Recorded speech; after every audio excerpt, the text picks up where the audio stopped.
Praise the Lord. கர்த்தரும் இரட்சகருமாகிய இயேசு கிறிஸ்துவின் இனிய நாமத்தினாலே உங்கள் அனைவருக்கும் என் அன்பின் வாழ்த்துக்கள்.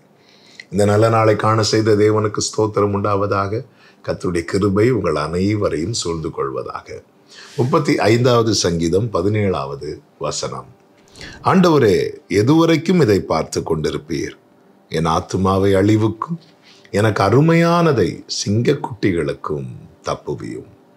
கர்த்தருடைய பரிசுத்த நாமத்திற்கு மகிமை உண்டாவதாக. அருமையான ஜெபம். என் ஆத்துமாவை அழிவுக்கும் எனக்கு அருமையானதை சிங்கக்குட்டிகளுக்கும் தப்புவியும். தன் ஆத்துமாவை அவன் ரொம்ப விலையேற பெற்றதாய் பார்க்கிறான். அது அழிந்து விடக்கூடாது. அதுதான் தனக்கு அருமையானது. தாவீதினுடைய ஜெபங்களிலே தன் ஆத்துமாவை குறித்த காரியத்தை அதிகம் வைக்கிறதை பார்க்க முடியும். ஆத்துமா கலங்காதபடிக்கு, என் ஆத்துமாவை நீ ஏன் கலங்குகிறாய் என்று சொல்லுகிறார். என் ஆத்துமா தேவனை நோக்கி அமர்ந்திருக்கிறது என்று சொல்லுகிறார். இந்த ஆத்தும மீட்பு விலையேற பெற்றது. இந்த சரீரம் ஒளிந்து போகக்கூடியது. இது மண்ணிலிருந்து எடுக்கப்பட்டது. நம்முடைய ஓட்டம் முடியும் போது இது மண்ணுக்கே தான் திரும்பும். அது எல்லாருடைய சரீரமும் அப்படிதான், மண்ணுக்கு தான் திரும்பும். மண்ணுக்கு மண்ணாக, புழுதிக்கு புழுதியாக, சாம்பலுக்கு சாம்பலாக போகக்கூடியது. ஆனால் கர்த்தர் நம்மை இரத்தத்தால் மீட்டெடுத்த போது நமக்கு என்ன கிடைக்கிறது என்றால் ஆத்தும மீட்பு கிடைக்கிறது. இதனால என்ன நாம் பாக்கியம் பெற போகிறோம் என்றால், நம்முடைய ஓட்டம் முடியும் போது நம்முடைய ஆத்துமா அந்த நித்தியத்துக்குள்ளே பிரவேசிக்கும். இந்த ஆத்துமா சேதமடையக்கூடாது. இந்த ஆத்துமா சத்துருவின் பிடியில் அகப்படக்கூடாது. பேதுருவை கொண்டு ஆவியானவர் எழுதி வைக்கிறார், உறுதி இல்லாத ஆத்துமாக்களை அவன் தந்திரமாய் பிடிப்பானாம். எத்தனை பேர் தங்கள் ஆத்மாவை சேதப்படுத்துகிறார்கள், எத்தனை பேர் இடறி போகிறார்கள், எத்தனை பேர் தவறி போகிறார்கள். இப்படிப்பட்ட ஒரு நிலை தன் வாழ்க்கையில வந்துவிடக்கூடாது என்பதற்காக தாவீது, ஆண்டவரே, இந்த ஆத்மாவை அழிவுக்கும் எனக்கு அருமையானதை அருமையானதை என்று சொல்லுகிறது. அதை தான் சொல்லுகிறார். இது ஒரு சங்கீதமானதுனால ஒரு சங்கீத நடையில் அவர் எழுதியிருக்கிறார்.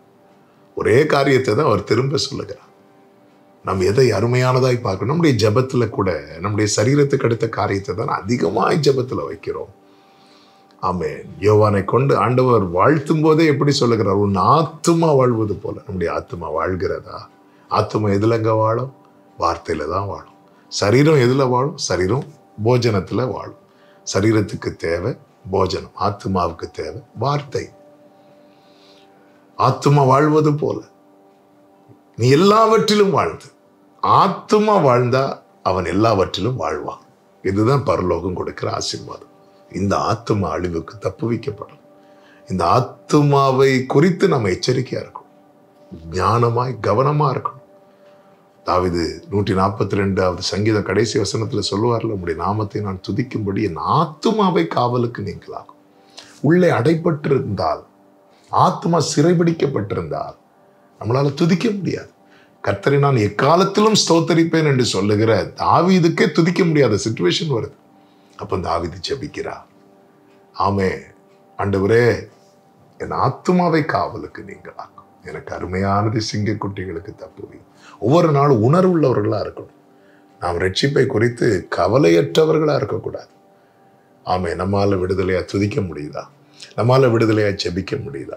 நம்மால விடுதலையா வேதத்தை வாசிக்க முடியுதா? தியானிக்க முடியுதா? கர்த்தருக்கென்று எதையாவது செய்ய முடியுதா? அப்படி முடியலைன்னாலே நம்மை சத்துருவானவன் சிறை பிடித்திருக்கிறான் என்று அர்த்தம்.